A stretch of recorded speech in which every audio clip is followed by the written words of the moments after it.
Hello guys, welcome to Talking News. Please like and subscribe right now so you don't forget. That'll help support this channel. Also hit that notification bell if you'd like notifications. So to let you guys know, I'm not going to be able to do a video like most times noise free. Especially since we're all locked up for the coronavirus. So guys, I hope you are doing okay out there. So you guys make sure that you stay, at your house. Don't go out to these big community things. In fact, you should probably practice social distancing even with your own family just to be safe. Over time, we'll probably get through this. But for now, I want to go over this Vallow case. I got to get on this because there's so much to it. Now, I was going to do a timeline, but it would take me literally 5 hours to complete a timeline. So I'm going to pick and choose a few things. Give you an idea of who these people are that are involved with this case.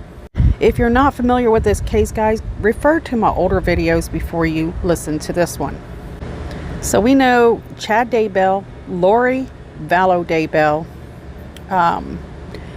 Joseph Ryan, I hope I didn't miss Charles Vallow, Alex Cox, which is Lori's brother, and Tammy Daybell are the main people that we are focusing on, besides the most important, which are the children. That would be Tylee Ryan, 17, who is missing, and JJ, 7, who is also still missing. So I want to give you an idea of where Chad Daybell comes from and a little bit on his background, because I feel like that's important, as well as Lori's background. At the moment, I don't have a huge pile of information on their childhood or anything, but I have a little bit. So Chad was born August 11th, 1968. He was born in Provo, Utah. So that's the home of pretty much the Mormon religion, kind of. It's one of the places. While Lori, on the other hand, was born in San Bernardino, California in 1973. When Chad was 17, that's in 1985, Chad had a near-death experience cliff jumping at Flaming Reservoir. So this is in northern Utah. This is the first time he claims that he has crossed into another dimension and realized there was a world beyond ours. Now, 1985, around 1987, now these dates could be wrong, but this is what I've got right now. Chad is working in as a parks department worker and supervisor. And around 1986, Chad graduates from his high school in Springville, Utah, where he grew up. His family's there, and his future wife's family's there. Now, Chad Daybell was an honor roll student. He was also nominated as Teenager of the Month, and that was on the year of 1985 and 1986. Soon after he graduates, which is around 1987, Chad takes on a mission for his Mormon religion. And what we learn is he ended up going to a Spanish-speaking area in Morristown, New Jersey for a period of time.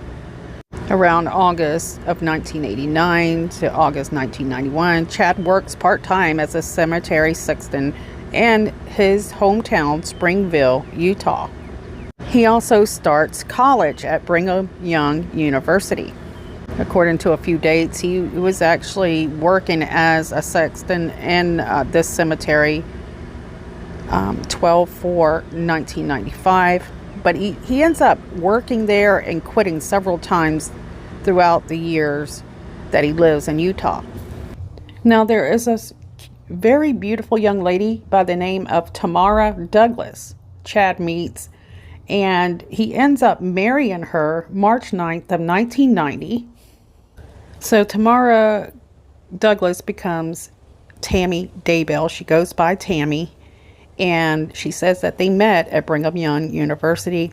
They go on to have 5 children, 3 grandchildren, and during their almost 30-year marriage. Now, in the 1990s, Tammy is doing very extensive family research for the church, and I guess she's doing that in the temple. According to Chad's blog, she actually submitted hundreds of her ancestors into this Mormon ancestry log. And I'm not sure if many people realize it, but Mormons are really big into family genealogy. I don't know what it is. When I do this, I get hiccups. Now, Lori Vallow is a cheerleader in high school. And when she gets out of high school, she's in, I don't know how to say this, if it's Rialto, California. But also around this same time, May 18th of 1991, Charles Vallow marries his second wife, Cheryl. And Charles and Cheryl were married about 12 years, and they had 2 sons during that time. Now, guys, I'm doing an environmental change, so adjust your volume. I'm sorry I had to do that. So around 1992, Desert News article writes a story about the Daybell brothers digging graves in the Springville Cemetery. And it's focused on Chad's brother, Matthew, Paul. And Paul says his older brother, Chad, 24 at that time, dug graves for 2 years until he graduated from Brigham Young University. So somewhere in here, Chad claims that he has a second near-death experience. Chad is in La Jolla Cove, California, where he says he's hit by a wave. And when he was hit by that wave, he said his spirit actually visited his deceased grandfather, who showed him future events. It's at this point that Chad claims that this caused his veil that separates the mortal life from the spirit world to stay partially open, so he often feels as if he had a foot in both worlds. It's about this point that Chad is actually given his predictions of the future that he says he can see, his visions, and one of those was a steel plant he said would change into subdivisions, and it's called the Guaniva Steel. And that steel company actually closed 1999 to 2001, something like that, Chad writes in his 2015 blog. And these visions or futuristic scenes was what inspired him to actually start writing these futuristic books. So around April of 2000, Chad hears about an opening in the Springville for cemetery sexton again. And in 1995, he takes the job in order to move his family back to Springville, closer to the grandparents. So I'm not certain what's going on in between that right now. October 22nd of 1995, Lori marries her second husband, William LaGoya, in Travis County, Texas. And according to some of this information I have, I'm not certain how accurate it is. Her first son, Colby, was born in that relationship. So somewhere between these dates, 1996 and 1999, Chad became a supervisor at the cemetery as well as resigned later. On December 17th of 1996, Lori's second husband files for divorce. And if you want to get the information, this was in Bexar County, Texas. So while Chad Daybell is working at the cemetery, he sometimes feels like there's people there watching him. You know, he has a few stories he tells later. So for example, 2 years after Chad had become a sexton, again, this key word, he is shoveling snow at the cemetery when he hears a voice say to him, quote, "It's time to write your books," end quote. So Chad is starting to get into writing these futuristic books, while February 25th of 1998, Lori's second divorce is finalized. You can also pull that up at Bexar County, Texas. May 25th of 1998, Stacy Cox Cope. This is a sister of Lori and Alex Cox. She dies of a diabetic shock. That's what we're hearing. And her name was Stacy, right? And she survived by a young daughter named Melanie. So I'm thinking this must be the Melanie that marries Brandon Boudreaux. Later on, we'll go over that. We're moving on to March 17th, 1999, and Chad is featured in an article. Chad had finally completed and published his very first book, quote, An Errand for Emma, end quote. According to Chad, this is a book that is a fiction story set in 1868 with a teen girl as the main character that is based on Chad's then 4-year-old daughter personality. So this is very important because if you read his books, he's going to have all these characters, if they're fictional, they're going to be based on something he knows or thinks about. Chad has told us more than once that he's not creative. He's not able to come up with ideas on his own. In the article, Chad says the reason why he works as a sexton at the cemetery is so that he can write his book and that he can spend more time with his family. Somewhere in between that, he had quit again and then went back to the cemetery. So they say that the book was released in 2001, and it's called 1 Foot in the Grave. Okay, so this is a little interesting. So April 2001, right? Chad is working for Access Computer Products in Provo, Utah. Now, 2001, Lori marries her third husband, and this guy is important, Joseph Anthony Ryan Jr. This is the father of Tylee Ryan, the missing 17-year-old. I apologize, I do not have the exact date, but I was told that they were married in Las Vegas. After they married, according to his sister, they were very happy together, and Joseph actually adopted Lori's older son, Colby. 2001, it's around October 29th, so it's right before Halloween. Chad is featured in the local paper. The title is Not All is Grave for a Sexton. And I'll share a few of his quotes. He says, taking care of the grave is rewarding, as well as helping widows and grieving family members deal with the trauma. It's not uncommon for the family members to look to the sexton as someone with whom they can talk about their feelings, he added. While he sounds confident and calm there, later in that article, he says some stuff that you can tell that was very mentally challenging for him. It even set fear in his mind when he was at work. And this is important. He talks to the journalist. He says, I really couldn't exaggerate or fabricate any of these stories. They're just too bizarre. So this is something he'll kind of mention throughout his life all the time when somebody asks him, where did this come from? How do you write these books? And he'll tell you, I'm just not creative.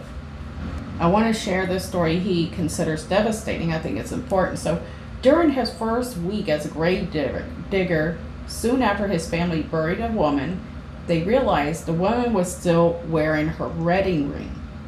Chad Daybell, the young grave digger, a newly returned LDS missionary at the time, found himself digging up the body. Chad says, quote, the mortician had to get down there, open a casket, and pull the ring off her finger. That shook me up and gave me nightmares for a couple of weeks, end quote, he says. Chad had another example. He said when he get an eerie feeling, he was pointing to a cluster of Jupiter bushes, and he said, I always get a creepy feeling right in the middle of those. I don't know what happened there, and I don't know why. Chills just go up your spine like you're being watched, end quote. He also mentions that some of the, freshly dug graves, sometimes they get a feeling of them being haunted. So clearly Chad Daybell was dealing with a lot of, darkness when he was working this job. But at the same time, he was starting to write those books. Now also in 2001, Chad claims that Tammy's grandmother had visited him, which she, had been deceased for quite a bit. I don't know the exact date, I'm sorry. Supposedly thanking him and Tammy for submitting temple paperwork in the ancestor's name. And this is important as well because Chad Daybell feels like it's very important that Tammy complete the ancestry registry and everything. And he oftentimes says the voices or spirits tell him to tell her she needs to finish that work, and you'll hear more about that later. So like I mentioned, this is where Tylee is born. So she's born 9/24/2002. So Lori is working on a divorce sometime in this period. I don't want to give you guys a complete guess. So we're just going to know that she's working on another divorce, her second divorce, I believe. And on March 18th, 2003, Chad's books that he has written and published have been pulled from the shelves of Deseret bookstores. And a reason for this, allegedly, it's due to an irrelevant scene. And sorry guys, I lost my spot. In one of his books called Chasing Paradise. So they kind of give us an idea what it is. They say it's where a warrior angel drop kicks a naughty spirit through the wall. And during this time as well, Chad is working as a managing editor for Cedar Fort Publishing at this time. So June 27th of 2003, Charles Vallow divorces his second wife, Cheryl. And sometime in 2004, Lori Vallow is on the Wheel of Fortune, and she ends up winning, we're hearing, around $17,000. Also, still in 2004, after this Wheel of Fortune, I don't know if it comes before or after this really, Lori is a contestant in Texas. She's contestant Miss Texas. And she ends up being the semifinalist, but eliminated in the final round of this competition. So August 13th, 2004, Lori's third husband files for divorce. Now I do want to mention this, that in February 23rd, 2004, Lori is listed on a general warranty deed for a home she shares with John, I'm sorry guys, starting to get these names twisted in my head, but Joseph Ryan, and it says that they're in Driftwood, Texas. So this information is coming from Hayes County property records. So March 1st, 2004, Chad and Tammy are working very hard on building this, publishing dream, the book dream, and they start their own book publisher, Spring Creek Book Company. And let me tell you guys, it's not long. It's August 13th in 2004. Lori's third husband, he's filing for divorce in Hayes County, Texas. But Ryan is fighting like crazy trying to get custody of his daughter Tylee. And this went on for several years. And like I said, we will have some conflicting information going on here because some of this is in his blog, but the dates don't seem to line up very well. But I'm going to go ahead and share this just in case this is the right date. So Tammy's grandmother passed away in 2005, this one says, and Chad would later claim to receive a visit and a message from her in 2011. So we don't know what's the true date, but this says it comes from Chad's blog. So also, according to that, in 2005, Chad starts working on his Standing in Holy Places book series with his first novel called, quote, The Great Gathering, which is set in 10 to 15 years in the future. Chad claims on the blog, which he posted in 2015, that his futuristic books included actual visions he had in the future that came to pass, including the recession of 2008 and the steel mill, which we spoke about earlier, that shut down in 1999. So May 18th of 2005, Lori's third divorce is finalized. But really importantly, I want you guys to know that Lori is kind of working on and off some places, but according to her family, she really never worked. But somehow she managed to make sure her name is on a lot of things like the property deeds and things like that. And in September 6th of 2005, Lori is listed as the trustee deed for a home she shared with Ryan in Driftwood, Texas. Now, about a year later, 2006, Lori's brother, Alex Cox, pay attention to that name, is doing stand-up comedy shows in Phoenix, where he meets a friend that, let me get that for you. Okay, so I will get you that information on the friend a little bit later if I can, but first what I want to do is actually show you a video of the stand-up routine that Alex Cox had, and let me tell you, it's really strange looking at it. Also, guys, I'm so sorry I have to switch environments on this so severely, but I will. So when I come back, it's going to be a different environment again. Radar. Yes. Photo radar. Last month I was late for an appointment. I went home and went down to 60. Yesterday in the mail they sent me a photo album. Brother's a DJ here on Moving 97.5, and he gave me backstage passes to go meet Britney Spears. And I thought that was cool because I never met a celebrity that big, and I thought, oh, I'll get her a gift because I don't know the proper protocol or anything. So I gave her the gift, and she was really sweet. She was very appreciative, but she seemed a little confused by the gift, like she didn't know what it was. I got her underwear,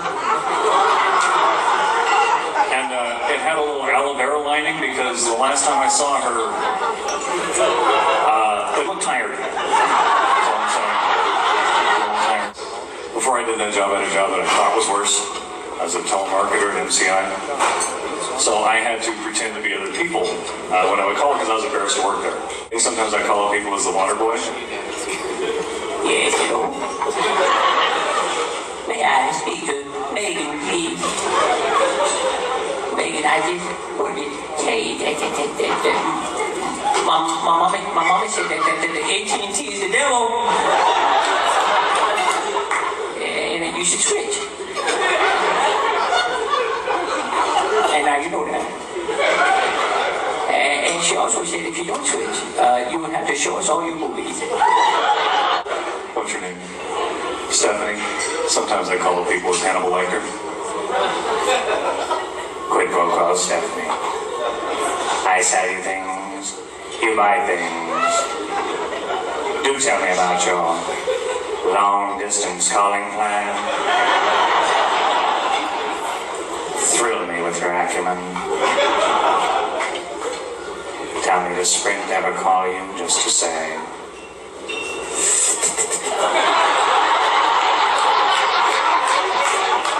sometimes I call people as Mrs. Doubtfire. Hello, Robert. Oh, so sorry to bother you, puppet, really.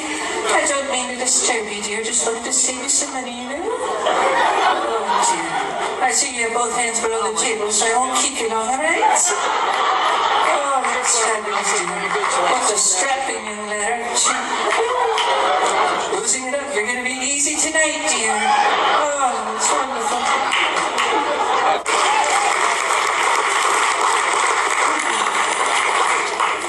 Stupid MCI actually recorded that and played that for me when they fired me. I did some time with Sheriff Joe last year for about a month.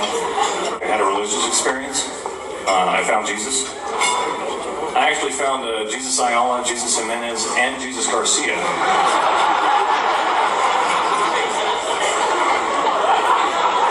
They were all in my cell. Another impression. How about Homer Simpson and Mr. Burns doing the Black Eyed Peas, My House? What you gonna do with all that ass? All that ass inside those jeans? And get make you scream, make you scream, make you scream. What you gonna do with all that junk? All that junk inside that trunk? I'm get you drunk. Get you love drunk off my house, my lovely lady love.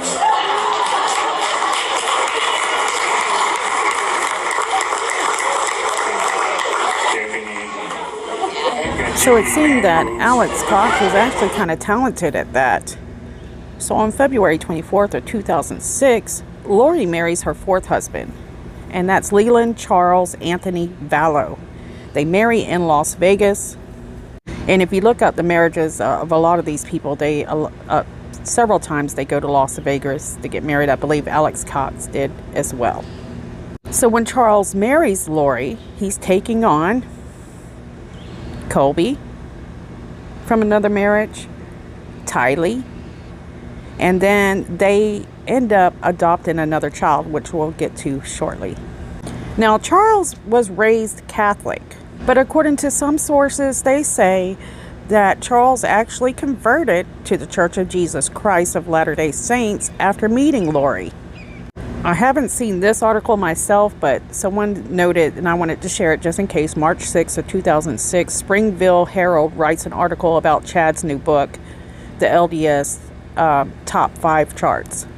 And so this is important because I think this might be some of the reason why they enjoy the spotlight. It talks about all the celebrities who are also LDS. So March 11, 2006, Chad signs copies of his new book at Provo, East Bay Seagull Book. In 2011, Chad says he has a visit from Tammy's grandmother, so we're not sure if this is something, this time is right. But it's coming from Chad's blog. August 8, 2006, there is a nasty divorce brewing between Joseph and Lori, and there's a huge custody battle for Tylee. Information I have is Lori's ex-husband, Joseph, files in the 22nd Court District of Texas for, well, it says custody enforcement and modification in the interest of Tylee Ryan. So sometime in here, people believe that Charles and Lori is dating, and in 2007, Charles Vallow's ex-wife says she's met Lori Vallow and was kind of concerned about her mental health. She said, quote, "She just seemed off. There was a lot of strange going on at their home."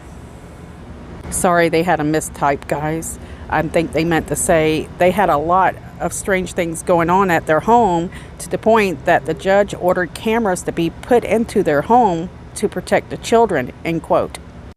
So July 11th, 2007, Chad's book, The Great Gathering, is the first published by Brigham Distributing for Nook. And according to this, in August of 2007, Chad's Spring Creek Book Company also released a book in Amazon Kindle.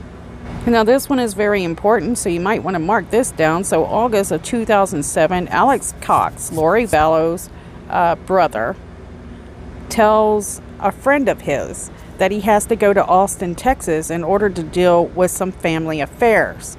And it's only a few days later, Alex shows up Travis County, Texas, where he attacks and threatens Lori Vallow's third husband, so that's Joseph Ryan. And this is important as well. See, Joseph Ryan was leaving after a custody visit with Tylee when Alex Cox approached him in the parking lot, pulled a stun gun, and shocked him twice. Ryan got up to run away, and Alex Cox chased him down. A witness could actually testify that they seen Alex Cox with this stun gun. So it's August, I guess, 15th and 16th of 2007, and Alex Cox is arrested. So in the affidavit for this arrest, it says that he, it was for arrest and detention. In 2008, which was a year after that, he actually pleads guilty to these charges. So as you can see, I mean, there's the start of the history of where these guys should have started to be very worried about who they were dealing with and who they were with.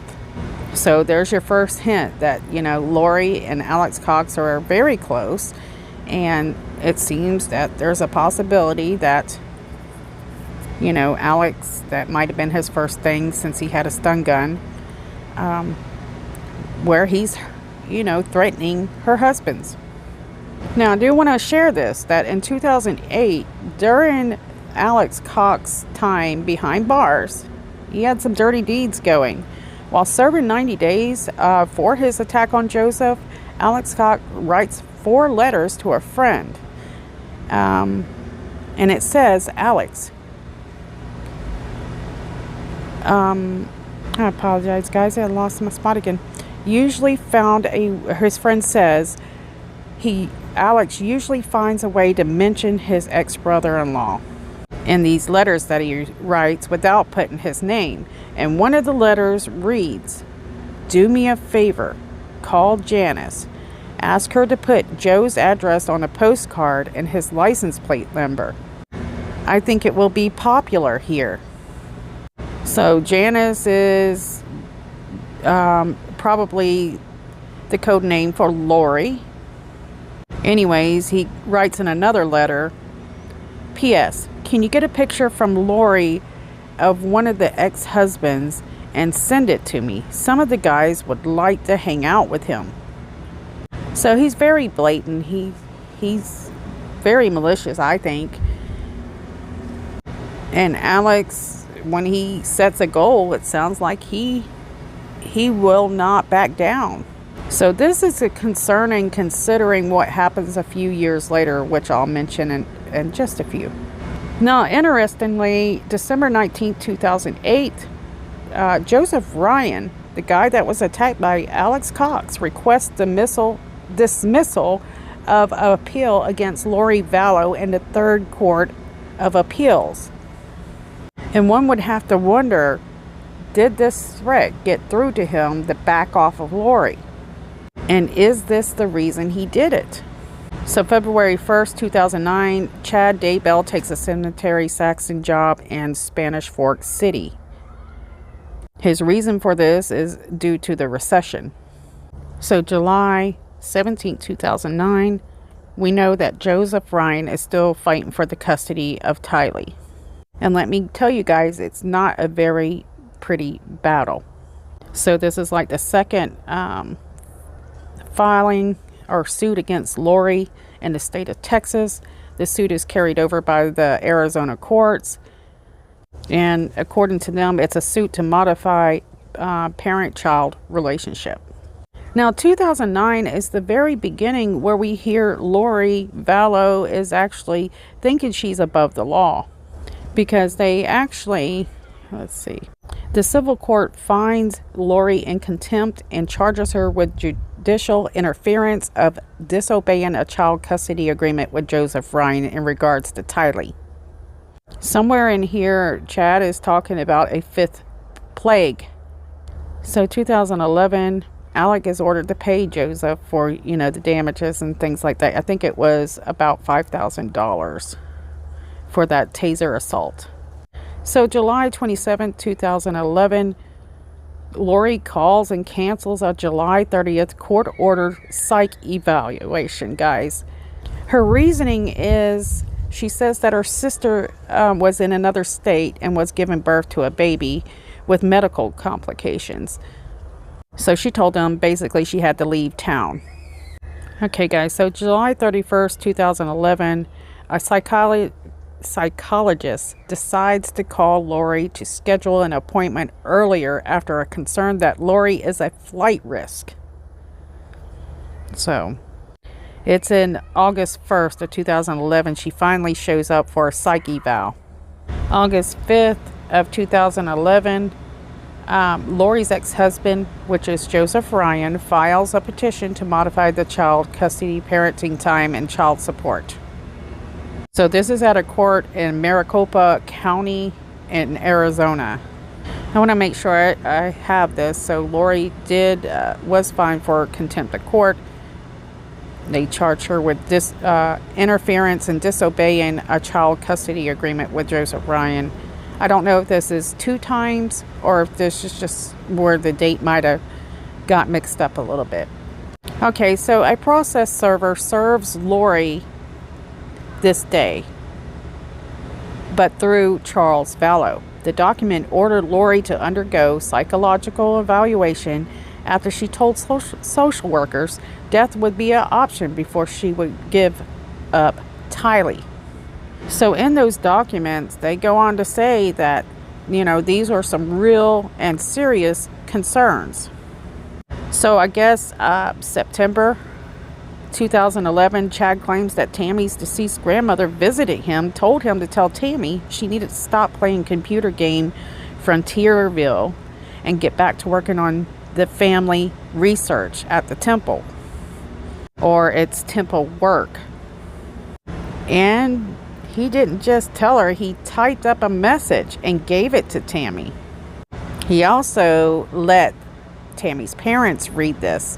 So on September 23rd, her grandmother's birthday, that this was a sign to him of some kind, but I'm not sure what. So every September 23rd, he awaits another visit from Tammy's grandmother. Interesting, right? So these are very early signs that Chad really has trouble facing people face to face. He also believes that he's this greater power and that he's got these gifts that no one else has. So he has this control thing going on with Tammy. Okay, guys, so it's May 25th of 2012. And this is when Joshua Jackson Vallow is born in Louisiana. He weighs 2 pounds and 14 ounces. So JJ would later be diagnosed with special needs, autism, ADHD, and prescribed medication.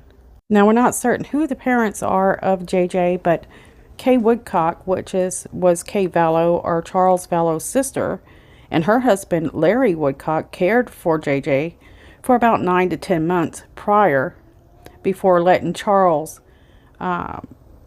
take JJ. Okay, so I have some different dates here for Chad. So he was hired 5/2013 to work as a sexton again. Sorry, guys. And resigned 10/2014. June 5th, 2012. Lori and Joseph Ryan are still battling over Tylee. Okay, guys, I'm going to have to end this right here and make this a part 1. This is a huge story. And hopefully on part 2, I won't have to switch environments like I did last time, because that was a huge difference. But anyways, I want to say for you guys to stay safe out there. And I love you guys. And I'll see you soon.